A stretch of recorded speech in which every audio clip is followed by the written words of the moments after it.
Bismillahirrahmanirrahim. Assalamualaikum warahmatullahi wabarakatuh.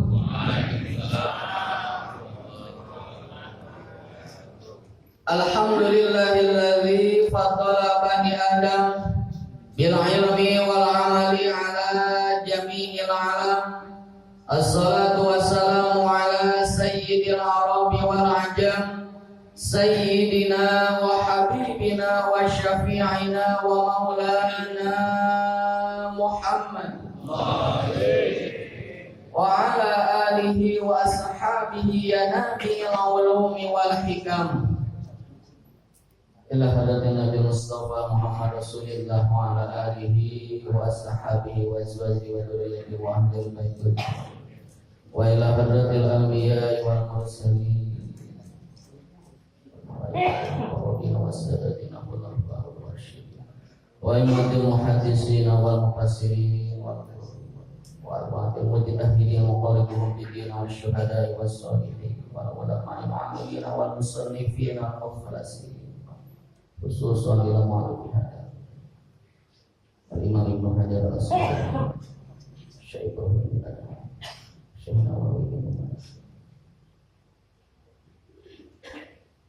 alladzi ta'allamna wa 'allamna mu'allafatihim naf'an wa barakalana wa lidini wa linnasi ajma'in wa khususan man shalla wa man tasaddaqa wa man ta'allama fi hadhihi al-musalla darus syahadah syai'ulillahi lahumul fatihah.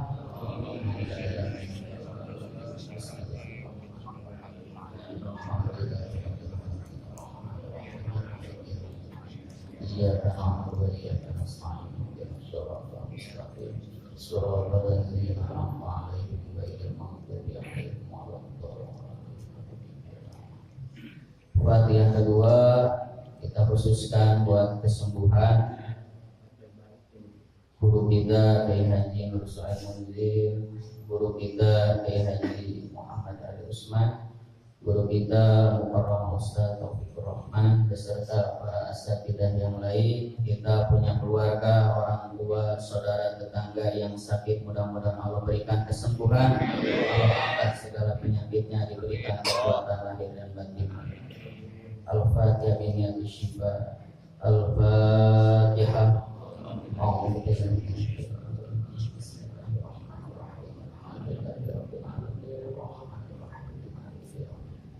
Iyyaka na'budu wa iyyaka nasta'in ihdinas siratal mustaqim siratal ladzina an'amta 'alaihim ghairil maghdubi 'alaihim waladdallin.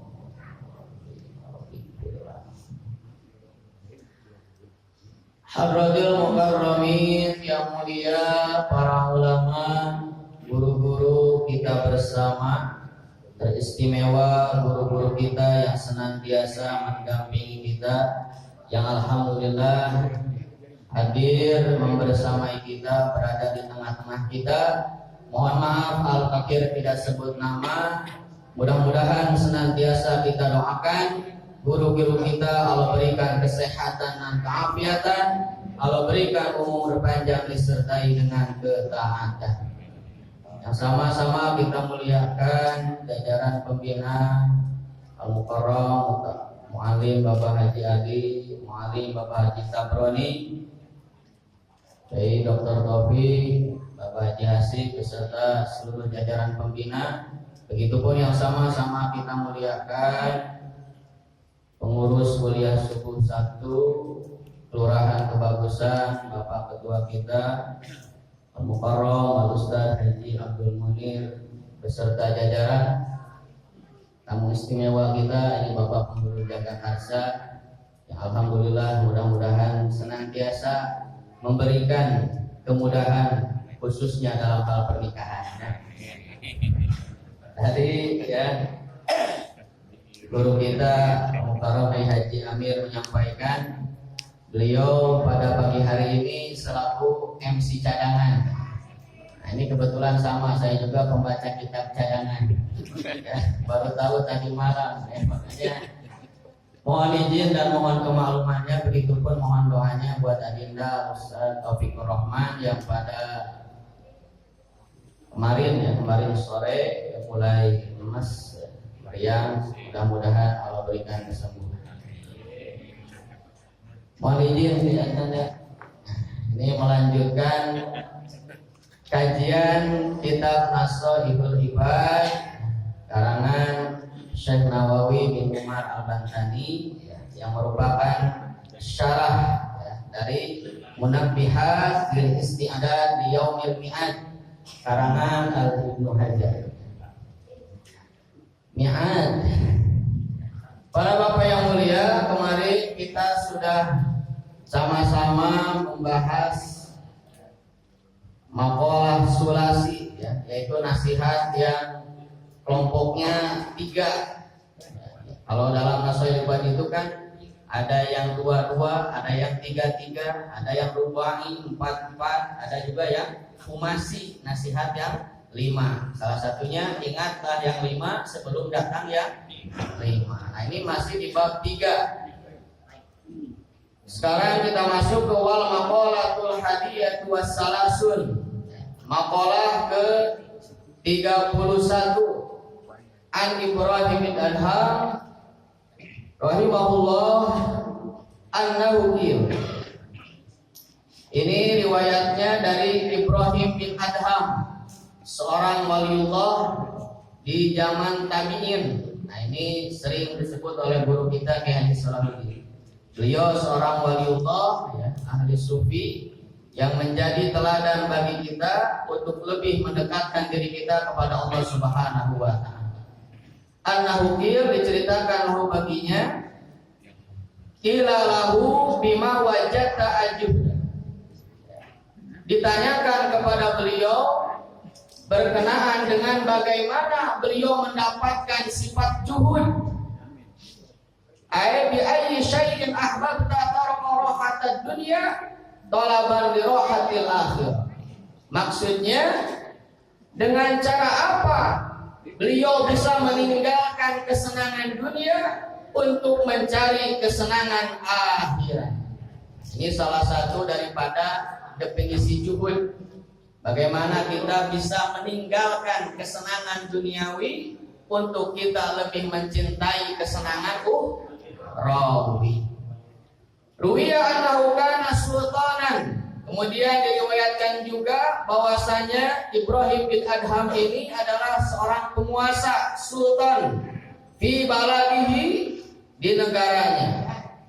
Fataroka, kemudian beliau meninggalkan kekuasaannya itu, wajtahada fil ibadah, untuk bersungguh-sungguh dalam ibadah fi Makkah wa ghairiha, yaitu di negeri Mekah dan sekitarnya.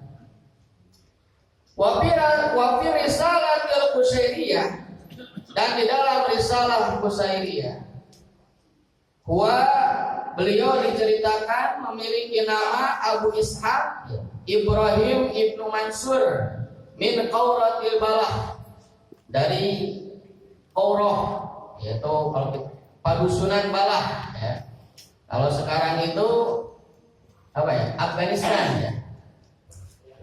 Nah, karena min abna'il mamluk, bahwasanya beliau ini adalah anak raja, atau bahasa kitanya putra mahkota. Fa kharaja yauman mutasayyidan. Panjang ini ya. Nah, ini diceritakan beliau ini pada suatu hari pergi untuk berburu. Kalau berburu nyari apa, Pak? Nyari ikan. Ya.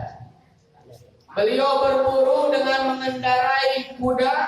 Kemudian pada suatu saat beliau bisa mendapatkan buruannya, yaitu berupa kijang dan kelinci. Singkat cerita, ketika beliau mau mengambil buruannya, tiba-tiba ada yang berteriak, "Ya Ibrahim, alihada khalaqta am bihada amanta." Wahai Ibrahim, apakah untuk ini engkau diciptakan? Apakah untuk ini engkau diperintah? Jadi di saat beliau sudah mendapatkan buruannya, ketika mau diambil, tiba-tiba ada yang teriak dari samping. Ini di kita kan banyak yang mancing nih. Ketika lagi dapat pancingannya, pas mau diambil tiba-tiba ada yang teriak. Kira-kira bagaimana Pak kita? Abur. Nah, kemudian sebelum beliau menjawab, ya, tsumma hatafa bihi aidan. Ada lagi yang berteriak menjawab. Jawabannya apa? Wallahi ma li hada khalaqta wala bihada amarta. Wallahi demi Allah, tidaklah ya engkau diciptakan untuk ini, begitupun diperintah untuk ini. Singkat cerita, Syekh Ibrahim bin Adham turun dari kendaraannya, turun dari kudanya, kemudian menghampiri seorang pengembala sekaligus menyerahkan baju kebesarannya, gamis pemberian ayahnya yang merupakan seorang raja. Nah, kemudian beliau ya tsumma dakhala Makkah.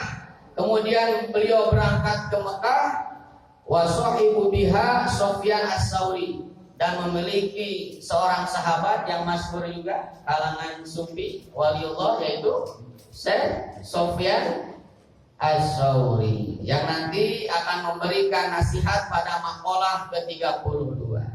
Intinya yang bisa kita ambil adalah Syekh Ibrahim bin Adham ini, beliau melakukan perjalanan tasawufnya untuk mendekatkan diri kepada Allah Subhanahu wa taala luar biasa. Beliau meninggalkan ya bagaimana kesenangan, bagaimana kenyamanan dan kebahagiaan hidup di kerajaan untuk berangkat ke Mekah, wajtahada fil ibadah, supaya bisa lebih bersungguh-sungguh dalam ibadah. Tapi jangan sampai diartikan juga bahwasanya juhud itu yang meninggalkan segala urusan duniawi, ya, karena masing-masing ada makomnya. Ya, guru saya bilang, kenapa beliau meninggalkan ya keluarga kerajaan, beliau tidak mempedulikan kekuasaan, ya karena keluarganya ada yang jadi cadangan tadi. Ya, masih ada yang bisa melanjutkan ayahnya, masih ada yang bisa mengemban amanah. Ya. Kemudian yang kedua ada juga cerita yang masyhur. Syekh Ibrahim bin Adham ini memiliki seorang murid, seorang agniya, orang kaya, ya, donatur. Salah satunya kalau kita pakai murid ini suatu ketika melakukan perjalanan. Di perjalanan melihat ada seekor burung yang tergeletak, kakinya patah, sayapnya patah, matanya merem alias pice. Akhirnya ngapa itu burung? Ya pasrah, nggak bisa apa-apa. Tapi ya Allah tetap memberikannya rezeki oleh sekawanan burung yang bolak-balik memberikan, menyuapi dia makan. Nah, sang murid Syekh Ibrahim ini akhirnya beranggapan benar ya apa yang Allah firmankan, wa ma min dabbatin fil ardi illa 'alallahi, bahwasanya setiap hewan yang melata termasuk burung yang cacat saja tetap dijamin rezekinya oleh Allah Subhanahu wa ta'ala. Akhirnya kata ini murid, buat apa gua kerja? Buat apa gua capek-capek nyari duit? Ntar juga rezeki Allah samperin, ntar juga rezeki Allah anterin. Akhirnya dia ceritanya pengen juhud kayak gurunya. Sampailah pada waktunya dia bertemu dengan gurunya, kemudian menceritakan pengalaman hidupnya. Kalau gurunya kan tadi ada suara ketika lagi mengembala. Wah, barangkali ini ngikutin ya, di perjalanan ngeliatin burung yang disuapi. Akhirnya apa kata gurunya? Anta jahilah. Justru engkau adalah orang yang bodoh. Kenapa engkau tinggalkan perdaganganmu? Kenapa engkau tinggalkan Kenapa engkau tidak melihat burung-burung yang sehat, burung-burung yang rajin memberi makan, malah engkau melihat burung yang jahat? Akhirnya itu murid tersadar bahwasanya untuk menjadi orang baik, bahwasanya untuk menjadi orang zuhud bukan berarti meninggalkan pekerjaan kita, bukan berarti menjauhi penghasilan kita, tapi bagaimana kita menjadikan segalanya berada dalam kendali kita. Ya, apalagi bisa menjadi khairun nas anfa'uhum linnas. Ini sebagai pengantar karena intinya ada di paragraf terakhir. Qala, ya, berkata Sayyidina Ibrahim bin Adham bahwasanya cara beliau untuk mendapatkan zuhud tadi bisalah sati asya, yaitu dengan 3 perkara. Yang pertama, ra'aitul kubur. Beliau suka melihat kubur muhisan yang sepi. Jadi cara untuk mendapatkan zuhud tadi, yang pertama yang beliau lakukan adalah beliau melihat kuburan muhisan yang dalam keadaan sepi dan sunyi. Beda dengan kampung kandang ya, kuburannya banyak orang, ada yang jualan.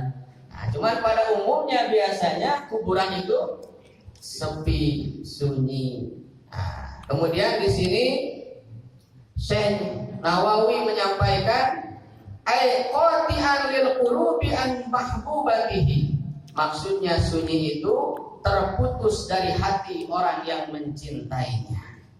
Walaisa ma'imunisa, tidak ada yang menghibur. Ketika sudah dikubur, tidak ada yang menghibur. Walaupun ketika di dunia punya istri cantik, cerita hidup kita sungguh bahagia, punya anak yang menggemaskan, punya anak yang membahagiakan, tapi ketika sudah masuk ke dalam kuburan, semuanya akan meninggal. Makanya beliau, ya, salah satu untuk bisa zuhud adalah dengan cara sering melihat kuburan yang dalam keadaan sepi. Kemudian wara'aitu tariqan tawilan, dan beliau juga suka melihat jalan yang panjang. Jalan apa jalan yang panjang? Ya, kalau kita pasti ngartinya jalan tol gitu ya. Tapi di sini maksudnya musafatan ba'idatan fil akhirah, yaitu adalah perjalanan yang memiliki batas yang jauh, yaitu di negeri akhirat. Perjalanan yang tak bertepi atau perjalanan yang abadi. Walaisa ma'iyazat, dan tidak ada bagiku bekal. Kalau sekarang ya kita mau melakukan perjalanan jauh, misalkan mana kalau jauh, Jawa Madura, asik ya. Itu kan kita tenang. Kenapa? Karena bagi kita ada perbekalan. Tapi kata Syekh Ibrahim bin Adham, ketika kita melakukan perjalanan akhirat, walaisa mayyazat, tidaklah ada perbekalan bagi kita. Ya, jangankan perjalanan jauh, perjalanan lintas kota saja, kalau kita lupa bawa dompet, bawa ATM, kira-kira tenang atau tidak? Kalau bekal sekarang nomor 2 ya, banyak rumah. Begitupun beliau mengibarahkan kepada kita. Kemudian yang ketiga, cara untuk beliau mendapatkan zuhud tadi, wara'aitul jabbar qadiyan walaisa lihuja. Beliau melihat Allah yang maha perkasa. Beliau adalah seorang hakim yang kita tidak bisa berhujah kepadanya. Kita tidak bisa beralasan dengan segala ketetapannya nanti di hari akhirat. Apa yang ditetapkan oleh sang hakim, kita tidak ada daya, tidak ada upaya. Maka dari itu beliau semakin zuhud, lebih mencintai urusan ukhrawi dan meninggalkan kesenangan, ya bukan urusan, meninggalkan kesenangannya terhadap kesenangan duniawi. Ini barangkali para bapak yang mulia yang bisa Al-Fakir sampaikan. Sekali lagi mohon maaf karena cadangan. Ya mudah-mudahan ada sedikit yang bisa dibawa pulang, bermanfaat bagi kehidupan. Wallahu a'lam bishawab. Wassalamualaikum warahmatullahi wabarakatuh.